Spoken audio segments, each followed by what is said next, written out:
আচ্ছা, macrocytic megaloblastic anaemia, আরেকটা anaemia হচ্ছে ফোলেট ডেফিসিয়েন্সি অ্যানিমিয়া।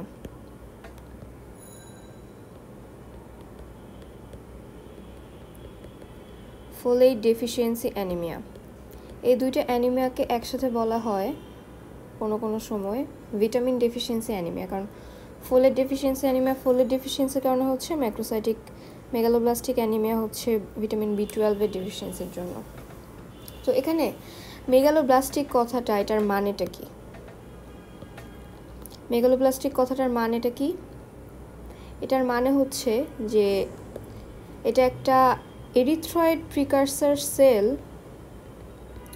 কিন্তু অ্যাবনর্মালি লার্জ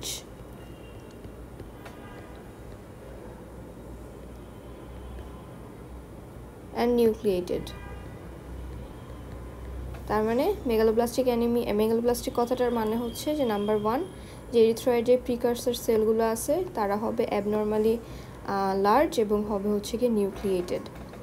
তো নিউক্লিয়েটেডের কারণে আমরা হলো গিয়ে যখন ল্যাব ডায়াগনোসিস করব তখন দেখতে পাবো যে হাওয়েল জলি বডিজ, এই জিনিসটা দেখা যাবে। হাওয়েল জলি বডিজ মানে হচ্ছে নিউক্লিয়েটেড ফ্র্যাগমেন্টস দেখা যাবে সেলের ভিতরে।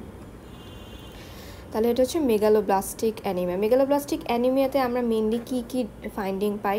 নাম্বার 1 হচ্ছে যেটা এমসিভিটা ইনক্রিজ হবে। নাম্বার 2 MCH অর্থাৎ হিমোগ্লোবিনের যে কন্টেন্ট, সেই কন্টেন্টটা বাড়বে পার সেলে। বাট MCHC এই জিনিসটা নর্মাল থাকবে। এটা কেন হচ্ছে? কারণ MCV মানে একটা সেলের সাইজ বেড়ে যাচ্ছে, MCHC মানে হচ্ছে হিমোগ্লোবিনও যদি বেড়ে যায় তাহলে এটার ভিতরে যে কনসেন্ট্রেশনটা, অর্থাৎ কোনো একটা জিনিসের ওয়েট ডিভাইডেড বাই ভলিউম, এই জিনিসটা থাকবে নর্মাল। মেগালোব্লাস্টিক অ্যানিমিয়ার 2 ধরনের টাইপ আছে, অথবা ম্যাক্রোসাইটিক অ্যানিমিয়ার 2 ধরনের টাইপ আছে। একটা হচ্ছে মেগালোব্লাস্টিক অ্যানিমিয়া, একটা হচ্ছে নন মেগালোব্লাস্টিক অ্যানিমিয়া। নন মেগালোব্লাস্টিক মেইনলি হয় হচ্ছে বিভিন্ন ধরনের ডিজিজের কারণে, লিভার ডিজিজ হতে পারে, রেনাল ডিজিজ হতে পারে, এগুলোর কারণে হবে, অ্যালকোহল হতে পারে। আর মেগালোব্লাস্টিক যেটা, মানে আমরা যেসব ম্যাক্রোসাইটিক অ্যানিমিয়াতে এই এরিথ্রয়েড সেলটাকে অ্যাবনর্মাল পাবো, সেটা হচ্ছে মেগালোব্লাস্টিক। এই মেগালোব্লাস্টিকের মধ্যে আছে মেইনলি 2টা, ভিটামিন B12 ডেফিসিয়েন্সি অ্যানিমিয়া আর ভিটামিন B9 অথবা ফোলেট ডেফিসিয়েন্সি অ্যানিমিয়া, এই 2টা। এখন আমরা চলে আসি যে ডেফিনিশনের ক্ষেত্রে আমরা কি পাচ্ছি। ডেফিনিশন হচ্ছে গিয়ে যে এমন একটা অ্যানিমিয়া এটা যেখানে ডিএনএ সিনথেসিসটা ইম্পেয়ার্ড হবে। কেন ডিএনএ সিনথেসিসটা ইম্পেয়ার্ড হবে এটাতে একটু পরে আসতেছি, বাট ডিএনএ সিনথেসিসটা কি হচ্ছে? ইম্পেয়ার্ড হচ্ছে। আর নাম্বার 2 হচ্ছে যে এটার, আমরা তো অলরেডি দেখলাম মেগালোব্লাস্টিক ম্যাক্রোসাইটিক, তার মানে মরফোলজিক্যাল কিছু চেঞ্জ থাকবে। Morphological changes in hematopoietic cells. এখন হেমাটোপয়েটিক সেলস বলার মানে হচ্ছে এটা জাস্ট আরবিসি রিলেটেড না, এইখানে আরবিসিতে আমরা চেঞ্জ পাবো, এখানে আমরা ডাব্লিউবিসিতে চেঞ্জ পাবো, প্লাটেলেটেও চেঞ্জ পাবো। আরবিসি চেঞ্জটা অলরেডি আমরা বলে ফেলছি, যেটা হচ্ছে গিয়ে না, অলরেডি বলি নাই, এটার কিছু চেঞ্জ আছে, এটা আমরা একটু পরে জানবো। ডাব্লিউবিসি চেঞ্জটা হচ্ছে এটার ভিতরে নিউক্লিয়াস যেটা থাকবে এটা হাইপার সেগমেন্টেড হবে, অর্থাৎ নর্মালি একটা নিউক্লিয়াসের 3টা অথবা 4টা লোব থাকে, এটার ক্ষেত্রে 5% নিউক্লিয়াসের ভিতরে যদি আমরা দেখি যে 5টা লোবের বেশি, এরকম করে 5টা লোবের বেশি যদি প্রেজেন্ট থাকে, অথবা পেরিফেরাল ব্লাড ফিল্মে আমরা যদি দেখি যে একটা নিউট্রোফিলের মধ্যে 6টা লোব আছে, তাহলে আমরা এটাকে বলতেছি হাইপার সেগমেন্টেড ডাব্লিউবিসি। আর প্লেটলেটের যে ব্যাপারটা, সেটা হচ্ছে প্লেটলেটের কাউন্ট অনেক বেড়ে যাবে, এটা হচ্ছে কাহিনী। আচ্ছা, এখন ডেফিনিশনটা হয়ে গেছে, এখন আমরা চলে আসি যে এটার কজ কি। এটার কজ ভিটামিন B12 ডেফিসিয়েন্সির কজ হতে পারে 3 ধরনের। একটা হচ্ছে ডিক্রিজড ইনটেক, আর হচ্ছে ইম্পেয়ার্ড অ্যাবজর্পশন। আবার ডিক্রিজড ইনটেকের সাথে এটাও বলা যায় যে যদি কারো ইয়েটা বেড়ে যায়, কারো যদি রিকোয়ারমেন্ট যদি বেড়ে যায় সেটাও বলা যেতে পারে। সো এটা হচ্ছে ইনঅ্যাডিকুয়েট ডায়েট, ভেজিটেরিয়ানিজম। কারণ ভিটামিন B12 এর চিফ যেই সোর্স সেটা হচ্ছে অ্যানিমাল সোর্স, এই জন্য যারা একেবারে স্ট্রিক্ট ভেজিটেরিয়ান তাদের ক্ষেত্রে ভিটামিন B12 ডেফিসিয়েন্সি হতে পারে। আচ্ছা, কিন্তু ভিটামিন B12 ডেফিসিয়েন্সি না, ইনটেক নর্মাল, অ্যাবজর্পশনের ক্ষেত্রে ইম্পেয়ার্ড যদি হয়, যেমন ইন্ট্রিনসিক ফ্যাক্টর ডেফিসিয়েন্সি হতে পারে, পার্নিশিয়াস অ্যানিমিয়া হতে পারে, গ্যাস্ট্রেকটমি হতে পারে, এগুলোতে আমরা একটু পরে আসি। আমরা একটা ছবি দেখি এখন, এটা হচ্ছে রবিনসের ছবি। তো এই ছবিটাতে যেটা দেখাচ্ছে যে আমরা ভিটামিন, এটা অ্যাকচুয়ালি এটা আমরা মেটাবলিজম পড়বো এখন, যে ভিটামিন B12-এর মেটাবলিজমটা কী। তো এখানে দেখাচ্ছে যে ফার্স্ট অফ অল আমরা যে খাবারের মাধ্যমে ভিটামিন B12টা নেই, এটা হচ্ছে গিয়ে আমাদের খাবারে কোএনজাইম হিসেবে থাকে। কোএনজাইম বলতে আর কি নর্মালি এটা একটা কোএনজাইমই, এটা একটা কোএনজাইম হিসেবে যে কোনো জায়গায় স্টোর থাকে, কোএনজাইম হিসেবে অ্যাক্ট করে, এটা একটা কোএনজাইম। সো এই কোএনজাইমটাকে আমরা মানে ভিটামিন B12টাকে আমরা যখন এনগালফ করলাম, এনগালফ করার পরে সেটা স্টমাকে আসলো। স্টমাকে আসার পরে এই স্যালাইভারি গ্ল্যান্ড থেকে অথবা গাট থেকে এক ধরনের প্রোটিন বের হয়, যে আমরা এখানে যে প্রোটিনটাকে দেখতেছি, এই প্রোটিনটার নাম হচ্ছে হ্যাপ্টোকোরিন প্রোটিন। এটা আসলো, প্লাস আমাদের ভিটামিন B12 আসলো। আসার পরে এখানে যখন পেপসিন কাজ করবে, পেপসিন কাজ করে ভিটামিন B12কে আর আমাদের যে খাবারটাকে সেটা আলাদা করে ফেললো।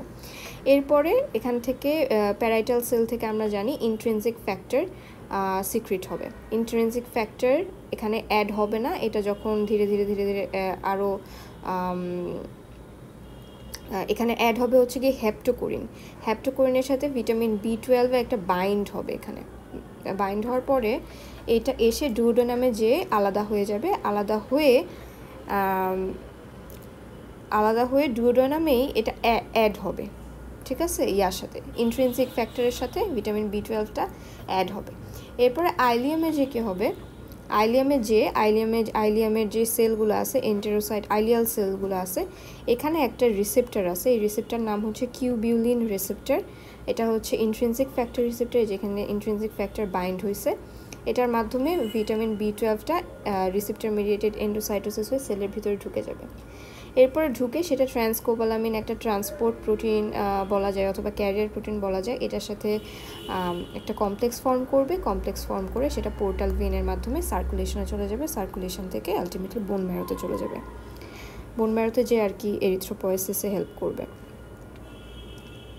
এটা হচ্ছে এটার মেটাবলিজম অথবা অ্যাবজর্পশন পর্যন্ত আমি বললাম। তো এখানে আমরা কয়েকটা যদি দেখি, মাইলস্টোন যদি দেখি যে কোন কোন ক্ষেত্রে আমাদের ভিটামিন B12-এর প্রবলেম হতে পারে। নাম্বার 1 হচ্ছে ইনটেক, আমরা এখানে দেখতে পাচ্ছি। সো ইনটেক যদি কারো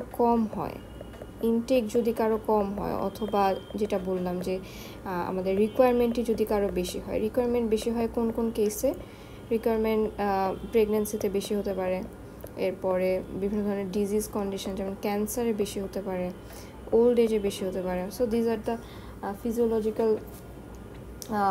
ইনক্রিজ অফ রিকোয়ারমেন্ট। এরপরে কি সমস্যা হতে পারে, এরপরে সমস্যাটা হচ্ছে হ্যাপ্টোকোরিন নিয়ে একটা প্রবলেম হতে পারে, কিন্তু এটা নিয়ে আমি কোথাও পাইনি যে কোথাও হ্যাপ্টোকোরিনের প্রবলেম হয়েছে কিনা। এরপর প্রবলেম হতে পারে যেখানে গ্যাস্ট্রিক প্যারাইটাল সেলসে কেন প্রবলেম হবে, কজ গ্যাস্ট্রিক প্যারাইটাল সেলস আমাদের ইন্ট্রিনসিক ফ্যাক্টর রিলিজ করতেছে, হাইড্রোক্লোরিক অ্যাসিড রিলিজ করতেছে। হাইড্রোক্লোরিক অ্যাসিড যদি কমে যায় তাহলে কিন্তু ভিটামিন B12 খাবার থেকে আলাদা হচ্ছে না। সো হাইড্রোক্লোরিক অ্যাসিড কমার কারণে কি হয়, অ্যাক্লোরহাইড্রিয়া এই টাইপের কিছু একটা হয় না, অ্যাক্লোরহাইড্রিয়া,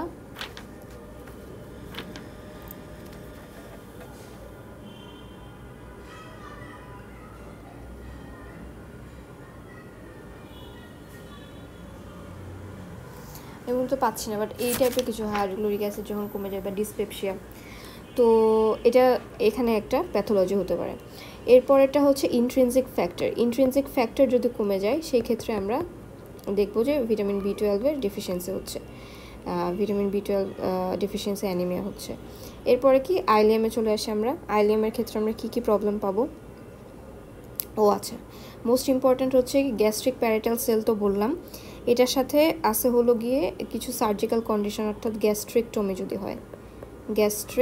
যদি হয়, অথবা গ্যাস্ট্রিক প্যারাইটাল সেলের ক্ষেত্রে আমরা বলতে পারি যে পার্নিশিয়াস অ্যানিমিয়া যদি হয় কারো, পার্নিশিয়াস অ্যানিমিয়া নিয়ে আমি একটু পরে কথা বলবো।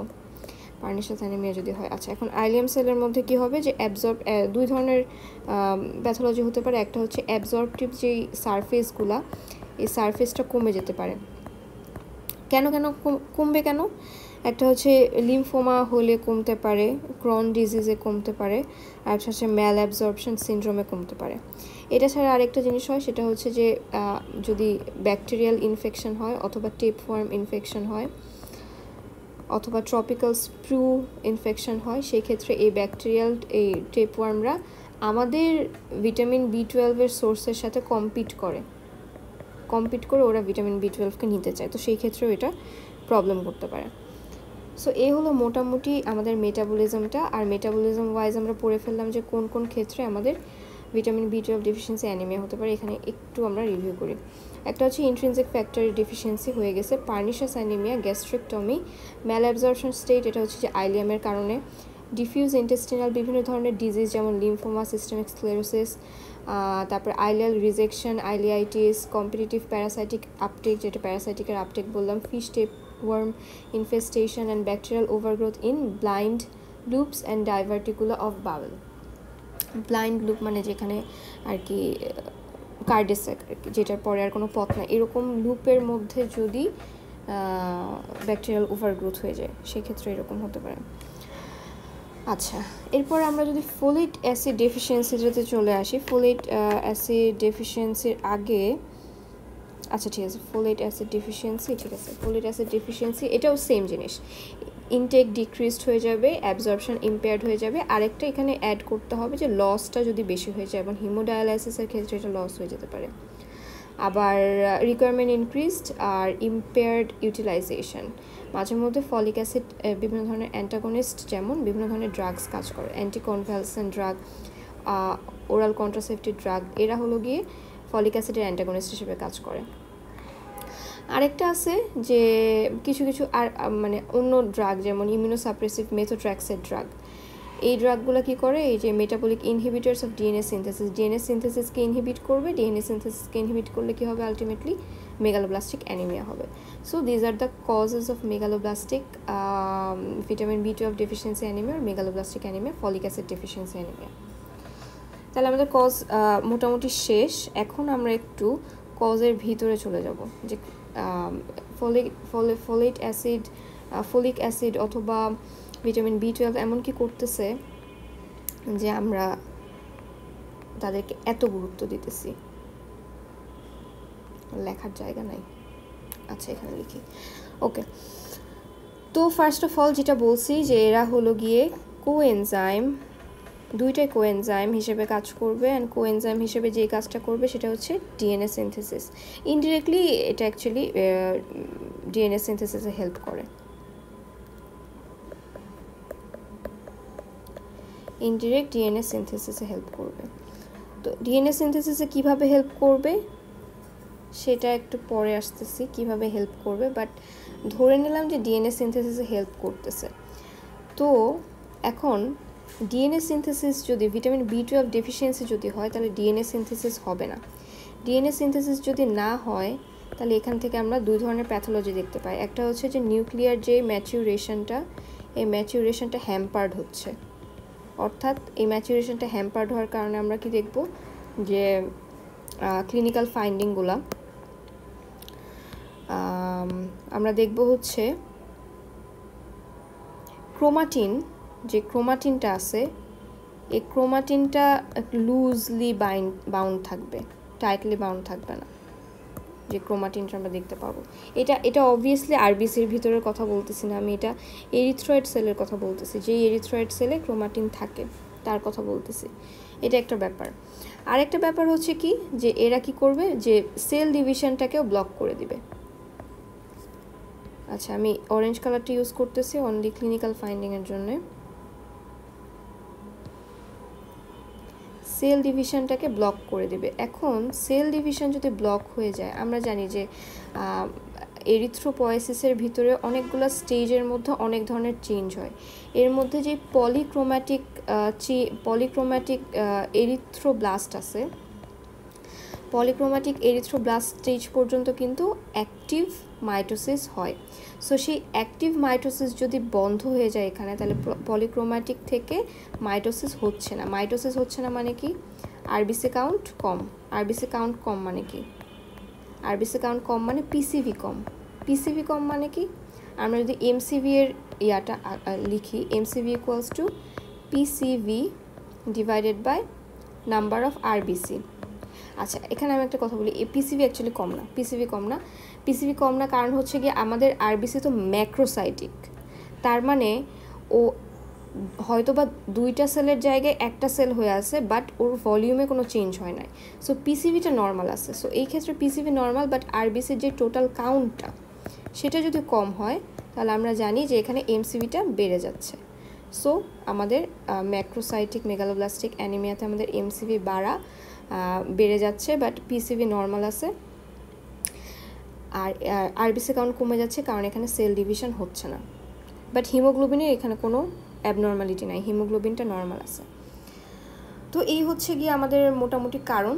আর আরেকটা কারণ হচ্ছে আরবিসির কাউন্ট কম হওয়ার, সেটা হচ্ছে যে এখানে ইয়ে হবে, ইন্ট্রামেডুলারি ডিস্ট্রাকশন হবে। আর যখন ইন্ট্রামেডুলারি ডিস্ট্রাকশন হবে তখন আমরা কি দেখতে পাবো? তখন ইন্ট্রামেডুলারি ডিস্ট্রাকশন মানে হচ্ছে গিয়ে হিমোলাইসিস হওয়া। আর হিমোলাইসিস হওয়া মানে কি? সেরাম বিলিরুবিন বেড়ে যাবে। সেরাম বিলিরুবিন আমরা বেশি পাবো এই জন্য। ওকে, আর কিছু কি বাদ গেল? যদি বাদ যায় তাহলে আমরা ল্যাব ডায়াগনোসিসের ভিতরে সেটা ক্লিয়ার করে দেবো ইনশাল্লাহ। এখন আমরা দেখব যে ভিটামিন B12 কিভাবে ডিএনএ সিনথেসিসে হেল্প করতেছে। এটা মেনলি 3 ধরনের রিয়াকশন করবে। এটা হচ্ছে এক ধরনের রিয়াকশন যেখানে হোমোসিস্টিন থেকে মিথিওনিন তৈরি করবে, এবং এই রিয়াকশন, এটা 1 নাম্বার রিয়াকশন। তো আর 2 নাম্বার রিয়াকশন হচ্ছে এটা হচ্ছে 2 নাম্বার রিয়াকশন। আরেকটা রিয়াকশন আছে, সেটাতে আমি একটু পরে আসতেছি।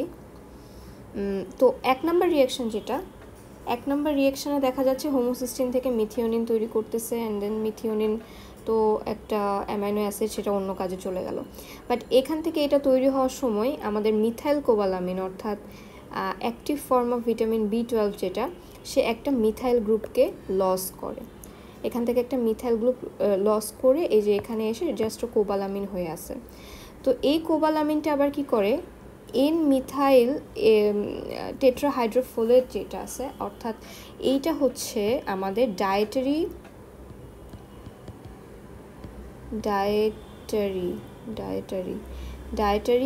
ভিটামিন B9, ঠিক আছে। ডায়েটারি ভিটামিন B9কে সে অ্যাক্টিভ ফর্ম, আমরা জানি যে ফলিক অ্যাসিডের অ্যাক্টিভ ফর্ম হচ্ছে টেট্রাহাইড্রোফোলেট, সেটাতে কনভার্ট করার জন্য কিন্তু কোবালামিনটা লাগে।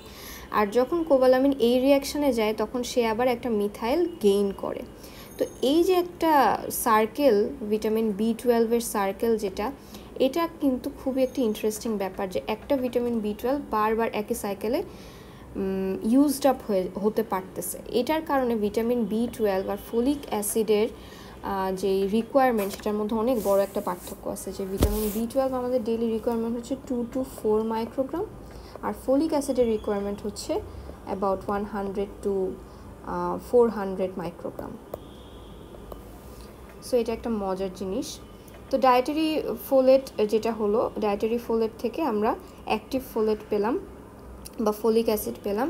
এই ফলিক অ্যাসিডটা পরে আবার কি করবে, যে হচ্ছে গিয়ে DUMP, অর্থাৎ ডিঅক্সি ইউরিডিন মনো সামথিং, এমপি মানে কি জানো, মনো সামথিং ফসফেট, এটাকে DTMP করবে। অ্যান্ড দেন আলটিমেটলি এই DTMPটা হচ্ছে, এই T4 হচ্ছে থাইমিডিন। আমরা জানি যে ডিএনএর ভিতরে কি থাকে, ATCGর যে ATটা হচ্ছে থাইমিডিন। এটাকে বলা হয় ডিএনএ প্রিকারসার। এই ডিএনএ প্রিকারসার থেকে ডিএনএ সিনথেসিসটা হচ্ছে। এখন যেহেতু টি জিনিসটা আরএনএ সিনথেসিসে লাগে না, মানে থাইমিডিন আরএনএ সিনথেসিসে লাগে না, আর আরএনএ সিনথেসিসটা মেইনলি ডিটারমাইন করে সাইটোপ্লাজমের সিনথেসিস। এই জন্য দেখা যায় যে এরিথ্রয়েডের মধ্যে নিউক্লিয়াস যেটা আছে, এই নিউক্লিয়াসের ম্যাচুরেশনটাই শুধু হ্যাম্পার হয়, বাট সাইটোপ্লাজমের ম্যাচুরেশনটা হ্যাম্পার হয় না। আরএনএ যেহেতু এখানে অ্যাবনর্মাল, আরএনএ সিনথেসিস যেহেতু এখানে নর্মাল থাকে তাই। আচ্ছা, সো এটা গেল যে মিথাইল কোবালামিনের দুইটা important reaction, plus folic acid কীভাবে ডিইউএমপি থেকে ডিএনএ প্রিকারসরের মাধ্যমে ডিএনএ সিনথেসিস করছে সেটা। তার মানে আমরা এখানে দেখতে পাচ্ছি ভিটামিন বি12 যদি আমাদের ডেফিসিয়েন্সি হয় তাহলে কিন্তু আলটিমেটলি এখানে আমরা অ্যাক্টিভ ফোলেট ফর্ম করতে পারতেছি না। অ্যাক্টিভ ফোলেট যদি আমাদের যদি ফলিক অ্যাসিড ডেফিসিয়েন্সি নাও থাকে, তাও ভিটামিন বি12 ডেফিসিয়েন্সির কারণে আলটিমেটলি আমাদের কোনো কাজই হচ্ছে না। সো ভিটামিন বি12 ডেফিসিয়েন্সিটা মানে মোর কমন না, কারণ এটার স্টোরেজ অনেক বেশি, এটার রিকোয়ারমেন্ট অনেক কম, কিন্তু স্টিল এটা হচ্ছে বেশি ইম্পর্টেন্ট ফলিক অ্যাসিডের থেকে। আচ্ছা, এখন 3 নম্বর একটা রিয়াকশনের কথা বলছিলাম, সেই রিয়াকশনটা হচ্ছে মিথাইল মেলোনাইল কো-এ। মিথাইল মেলোনাইল কো-এ, এখান থেকে কি হবে? সাকসিনাইল মেলোনাইল কো-এ হবে, সাকসিনাইল মেলোনাইল কো-এ হবে। সো এটা কেন ইম্পর্টেন্ট? এটা ইম্পর্টেন্ট কারণ হচ্ছে এখানে যে মিথাইল মেলোনাইল কো-এ, এটা এই জায়গাটা ভিটামিন বি12 অ্যাকচুয়ালি কাজ করবে। সো ভিটামিন বি12 যদি ডেফিসিয়েন্সি আমরা দেখি, ভিটামিন বি12 যদি না থাকে তাহলে মিথাইল মেলোনাইল কো-এ যেটা আছে এটা কি হচ্ছে? অ্যাকুমুলেশন হচ্ছে। সো অ্যাকুমুলেশন হওয়া মানে কি?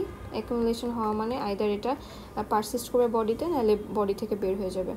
সো হ্যাঁ, দুইটাই হবে এখানে। পারসিস্ট যদি করে তাহলে আমরা প্লাজমাতে এটা হাই লেভেল দেখতে পাবো, আর যদি বডি থেকে বের হয়ে যায় তাহলে এটা ইউরিনে আমরা হাই লেভেল দেখতে পাবো। বাট এখানেই শেষ না, প্লাজমাতে যদি এটা লেভেল হাই হয়ে যায় সেটা কি করবে? আমাদের যে নর্মাল ফ্যাটি অ্যাসিড সিনথেসিস আছে এটাকে ইনহিবিট করবে। ফ্যাটি অ্যাসিড সিনথেসিসকে ইনহিবিট করলে কি হবে? আমাদের যে মাইলিন সিনথেসিস আছে, মাইলিনেশন, এটা হ্যাম্পার হবে। এটা যদি হ্যাম্পার হয় তখন আমরা বিভিন্ন ধরনের নিউরোলজিক্যাল ডিস্টারবেন্স দেখতে পাবো। সো এটা হলো গিয়ে বি12-এর ইম্পর্টেন্ট 3টা ফাংশন বলা যেতে পারে, অথবা রিয়াকশন বলা যেতে পারে, দুইটার একটা। আচ্ছা, ফলিক অ্যাসিডের মধ্যে কয়েকটা ইম্পর্টেন্ট কি বলে আছে, রিয়াকশন অথবা ফাংশন আছে। 1 নম্বর হচ্ছে যে পিউরিন সিনথেসিসে হেল্প করে। নাম্বার 2 হচ্ছে যে এটা ফার্স্টে আমরা যেটা দেখছিলাম হোমোসিস্টিন থেকে মিথিওনিন তৈরি করতেছে, হোমোসিস্টিন থেকে মিথিওনিন তৈরি করতেছে, সেম কাজটাও এ করে, হোমো থেকে মিথিওনিন তৈরি করে, এটাতে সমস্যা নেই।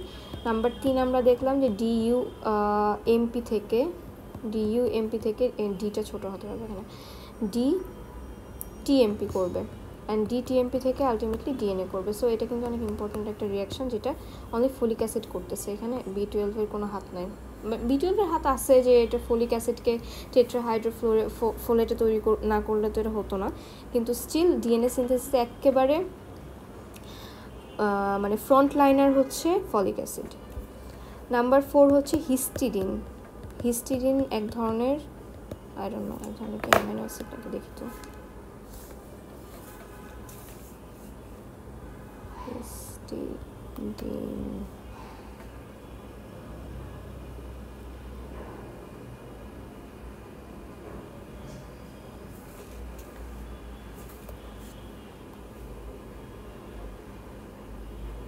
আচ্ছা যাই হোক, তো হিস্টিডিনের মেটাবলিজম যেটা, সেই মেটাবলিজমে আমাদের এই জিনিসটা লাগবে। হিস্টিডিনের মেটাবলিজমে আমাদের ফলিক অ্যাসিড লাগবে। হিস্টিডিনের মেটাবলিজম হবে কিভাবে? এখান থেকে হবে ফর্মিমিনো গ্লুটামিক অ্যাসিড, ঠিক আছে? এটাকে আমরা ডাকি হচ্ছে ফিগলু নামে, ফর্ম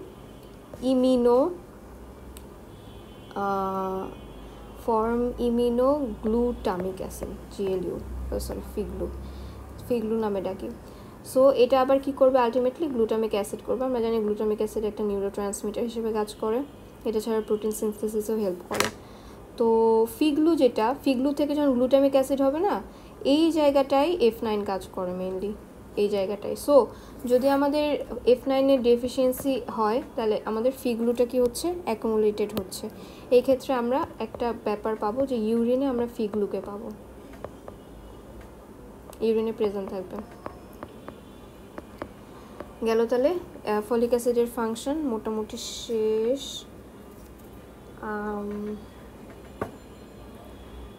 আচ্ছা, এখন আমরা চলে আসি যে আমরা ল্যাবরেটরিতে ডায়াগনোসিসে কী কী পাবো। দুইটার ক্ষেত্রে মোটামুটি same, folic acid deficiency, megaloblastic vitamin B12 deficiency, anaemia, দুইটার ক্ষেত্রে সেম পাবো। সো হিমোগ্লোবিন পার্সেন্টেজটা কী হচ্ছে? রিডিউসড হচ্ছে। কেন রিডিউসড হচ্ছে? হিমোগ্লোবিন পার্সেন্টেজ রিডিউসড হচ্ছে। কেন রিডিউসড হচ্ছে? অ্যাকচুয়ালি এটার অ্যান্সার আমার কাছে নাই, আই ডোন্ট নো কেন হচ্ছে। আরবিসি কেন কমতেছে এটা আমি জানি, বাট হিমোগ্লোবিনের পার্সেন্টেজ কেন কমতেছে এটা আমি জানি না। স্যাড। আচ্ছা, এমসিভি আমরা দেখছি, এমসিভি এমএইচসি দুইটা ইনক্রিজড হয়, আর এমসিএইচসিটা নর্মাল থাকে, কারণ এটা একটা রেশিও। আচ্ছা, এরপর হচ্ছে পেরিফেরাল ব্লাড ফিল্মে আমরা কী পাবো? আরবিসিতে কিছু চেঞ্জ পাবো, যে এটা ওভাল ম্যাক্রোসাইট ফর্ম করবে, মানে ওভাল ম্যাক্রোসাইটের মতো প্রেজেন্টেড হবে, আর এটার সেন্ট্রাল প্যালোডটা থাকবে না। এখানে আমি ফার্স্টে যে ছবিটা দিয়েছিলাম এটা এখানে ছিল, যে এখানে কোনো ধরনের সেন্ট্রাল প্যালো না, যেটা নর্মালিতে থাকে। আর হাইপার সেগমেন্টেড নিউট্রোফিল, এটা হচ্ছে নিউট্রোফিলের ক্ষেত্রে। আরবিসিতে হাওয়েল জলি বডি পাবো, এটা বলে ফেলছে, যেহেতু নিউক্লিয়াসটা ঠিক মতো ম্যাচিউরড হচ্ছে না, সেহেতু কিছু হাওয়েল জলি বডি পাওয়া যাবে পেরিফেরাল ব্লাড ফিল্মে। আর রেটিকুলোসাইট কাউন্ট কমে যাবে, সব ধরনেরই কাউন্ট কমে যাবে। এটার নাম কি? সব ধরনের ব্লাড সেলেরই কাউন্ট কমে যাবে। আরবিসির কাউন্ট কমে যাবে, ডাব্লিউবিসির কাউন্ট কমে যাবে। আরবিসি যেহেতু কমে যাচ্ছে, রেটিকুলোসাইটের কাউন্টও কমে যাবে। আমার মনে হয় আরবিসির কাউন্ট কমে যাবে বলে হিমোগ্লোবিনের কাউন্ট কমে যাবে, বাট আমি জানি না, এখন আমি এরকম কিছু পাইনি যে হিমোগ্লোবিনের কাউন্ট কেন কমে যাচ্ছে। আর প্লেটলেটের কাউন্ট কী হবে? এটাও কমে যাবে, থ্রম্বোসাইটোপেনিয়া হবে। ডাব্লিউবিসির ক্ষেত্রে আমরা বলছি হাইপার সেগমেন্টেড নিউট্রোপেনিয়া পাওয়া যাবে। এরপর বোন ম্যারো এক্সামিনেশনে যেহেতু বোন ম্যারো কোনো প্রবলেম নাই, আর এদিকে আমাদের ব্লাড সেলগুলো অনেক কম, সেহেতু সে অল দ্য টাইম স্টিমুলেটেড হতে থাকবে, আইদার ফ্রম এরিথ্রোপয়েটিন অথবা আদার যে ফ্যাক্টর আছে গ্রোথ ফ্যাক্টরের মাধ্যমে, এই জন্য এটা হাইপার সেলুলার হয়ে যাবে। কিন্তু আলটিমেটলি কী হচ্ছে? হাইপার সেলুলার হলেই যে সে সেল ফর্ম করতে পারবে, মানে আরবিসি ডাব্লিউবিসি প্লেটলেট ফর্ম করতে পারবে তা না। প্রবলেমটা তো কোথায়? যে ওদের ভিতরে ওদেরকে ফর্ম করার জন্য যেই নিউট্রিয়েন্টটা নাই অথবা ফ্যাক্টরটা নাই, ভিটামিন B12 আর ফলিক অ্যাসিড, সেটাতে ডেফিসিয়েন্সি, যার কারণে এটা কম্পেনসেট করতে পারতেছে না। এমি রেশিও কম, কারণ এরিথ্রোপয়েসিস প্রচুর পরিমাণে বেড়ে যাবে। সো এটা যদি বেড়ে যায় তাহলে আলটিমেটলি রেশিওটা কমে যাচ্ছে। এরিথ্রোপয়েসিসের ক্ষেত্রে আমরা মেগালোব্লাস্টিক দেখতে পাচ্ছি। গ্র্যানুলোপয়েসিসের ক্ষেত্রে এটাও জায়ান্ট স্ট্যাব ফর্ম করবে, লার্জ অ্যাটিপিক্যাল গ্র্যানুলোসাইট পাওয়া যাবে। মেগা ক্যারিওপয়েসিসের ক্ষেত্রে এটাও মেগা ক্যারিওসাইটটা লার্জ ইনক্রিজড হবে। আচ্ছা, এরপরে কি হবে? এখানে হচ্ছে কি আমরা কিছু মজার জিনিস পাবো, যেমন সেরাম আয়রন ফেরিটিন ইনক্রিজ করবে। এটা হচ্ছে কি এক ধরনের কম্পেনসেটর মেকানিজমের কারণে আমাদের বডি আয়রন বেশি ফেরিটিন তো আয়রনের আর কি স্টোরেজ ফর্মটা, তো এই জিনিসগুলোকে বেশি স্টোর করতে থাকবে, যার কারণে এই জিনিসটা বেড়ে যাবে। বাট আয়রন তো আলটিমেটলি কি ভিতরে হচ্ছে গিয়ে আরবিসি যেহেতু কম, মানে আরবিসির কাউন্ট যেহেতু কম, সেহেতু আলটিমেটলি এগুলো ইউটিলাইজড হচ্ছে না, আয়রন আর ফেরিটিন। বিলিরুবিন কেন বেড়ে যাবে বলছি? হিমোলাইসিস হয়, যার কারণে বিলিরুবিন বেড়ে যেতে পারে, আবার হিমোলাইসিস হওয়ার কারণে এলডিএইচও বেড়ে যায়।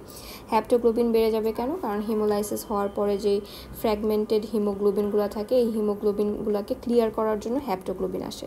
সো যেহেতু এখানে হিমোগ্লোবিন মানে ডিস্ট্রয় হওয়ার পরিমাণ প্রচুর বেড়ে যাইতেছে, অথবা ইন্ট্রামেডুলারিও ডিস্ট্রাকশন হচ্ছে আরবিসির, সেই ক্ষেত্রে হিমোগ্লোবিন বেড়ে গেলে এরা হচ্ছে গিয়ে এটাকে মানে এরা কাজে লেগে যাচ্ছে। তো যেহেতু কাজে লেগে যাচ্ছে সেহেতু রিডিউসড হয়ে যাচ্ছে। আরেকটা আমরা বলছি যে হোমোসিস্টিন, একটু আগে বললাম যে রিয়াকশনটা হোমোসিস্টিন থেকে মিথিওনিন করে। তো যেহেতু এখানে হোমোসিস্টিনটা থেকে মিথিওনিনের ক্ষেত্রে ভিটামিন B12 হেল্প করতেছে, এই পোর্শনটাতে আমরা ভিটামিন B12 ডেফিসিয়েন্সিতে হচ্ছে না, তার কারণে হোমোসিস্টিনটা অ্যাকুমুলেট করবে, হোমোসিস্টিনের বেড়ে যাবে, কাউন্ট বেড়ে যাবে অথবা ভ্যালু বেড়ে যাবে। এবার স্পেশাল কিছু টেস্ট আছে যে ভিটামিন B12-এর জন্য আমরা শিলিং টেস্ট করতে পারি, B12 অ্যাসে করতে পারি, ফোলেটের ক্ষেত্রে অ্যাসে করতে পারি। এটার সাথে ওই ইউরিনে ফিগলু পাবো, এটাও বলে দেওয়া যায়। ইউরিনে ফিগলু মানে হচ্ছে ফর্ম ইমিনোগ্লুটামিক অ্যাসিড, এটা আসবে হচ্ছে হিস্টিডিন মেটাবলিজমের মাধ্যমে। তাহলে এটা হলো মোটামুটি। এখন আমরা যদি একটু পার্নিশাস অ্যানিমিয়া নিয়ে কথা বলি, যে পার্নিশাস অ্যানিমিয়া জিনিসটা কি। পার্নিশাস অ্যানিমিয়ার কিছুই না, এটা একটা অটো ইমিউন যে অথবা জেনেটিক ডিজিজ বলা যায়। আর এটা মেইনলি হয় হচ্ছে ককেশিয়ানদের, মানে যেহেতু জেনেটিক ফ্যাক্টর বলতেছি, জেনেটিক ডিজিজ বলতেছি, তার মানে এখানে কিছু জেনেটিক ফ্যাক্টর থাকবে। জেনেটিক ফ্যাক্টরের মধ্যে এক নম্বর হচ্ছে যে এটার রেসের কিছু জেনেটিক ফ্যাক্টর, যেটা ককেশিয়ানদের হচ্ছে, অর্থাৎ যারা হোয়াইট তাদের হচ্ছে। নাম্বার 2 হচ্ছে গিয়ে এটা ওল্ড এজে হয়। আর ব্লাড গ্রুপিংয়ের সাথে এটার একটা সম্পর্ক আছে, যে যাদের এ গ্রুপ ব্লাড তাদের এটা মেনলি হয়। তাহলে এটা গেল জেনেটিক ফ্যাক্টর। আর যদি আমরা ইমিউনোলজিক্যাল ফ্যাক্টর বলি, ইমিউনোলজিক্যাল ফ্যাক্টরের মধ্যে হচ্ছে অ্যান্টিবডি। অ্যান্টিবডি হচ্ছে 3 ধরনের অ্যান্টিবডি এখানে কাজ করবে। একটা হচ্ছে ইন্ট্রিনসিক ফ্যাক্টর অ্যান্টিবডি কাজ করবে, আর একটা কাজ করবে হচ্ছে আমাদের প্যারাইটাল সেলের। তার মানে প্যারাইটাল সেলের এগেনস্টে কিছু অ্যান্টিবডি তৈরি হবে, প্যারাইটাল সেলকে ডিস্ট্রয় করে ফেলবে। আর ইন্ট্রিনসিক ফ্যাক্টরের ক্ষেত্রে এখানে টাইপ 1 আর টাইপ 2 দুই ধরনের আছে। একটা হচ্ছে গিয়ে তোমার, একটা হচ্ছে বাউন্ড করতে দেবে না, বাউন্ড নাকি আগে, আচ্ছা হ্যাঁ আগে হচ্ছে ব্লক মনে হয়, আগে মনে হয় ব্লক, টাইপ 1টা হচ্ছে ব্লক। একটা মিনিট,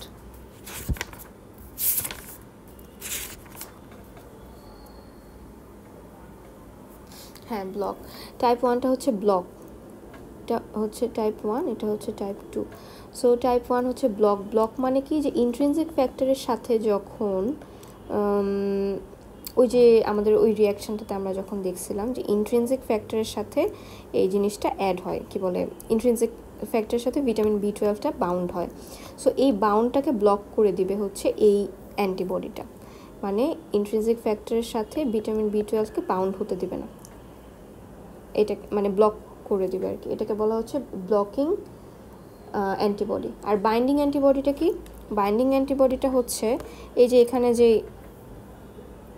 হয়েছিল, এখানে যে সেলের সাথে বাইন্ড হয়েছিল, এখানে বাইন্ডটা হতে দেবে না, অর্থাৎ এন্টেরোসাইটসে কি বলে আইলিয়ামের সেলের সাথে এখানে বাউন্ড হতে দিতেছে না, এই জায়গাটায় ব্লক করতেছে। এটাকে আমরা বলতেছি বাইন্ডিং অ্যান্টিবডি। তাহলে টাইপ 2 অ্যান্ড টাইপ রিসেপ্টরের সাথে বাউন্ড হতে দিতেছে না, রিসেপ্টরের সাথে। Type 2, type 1 and type 2।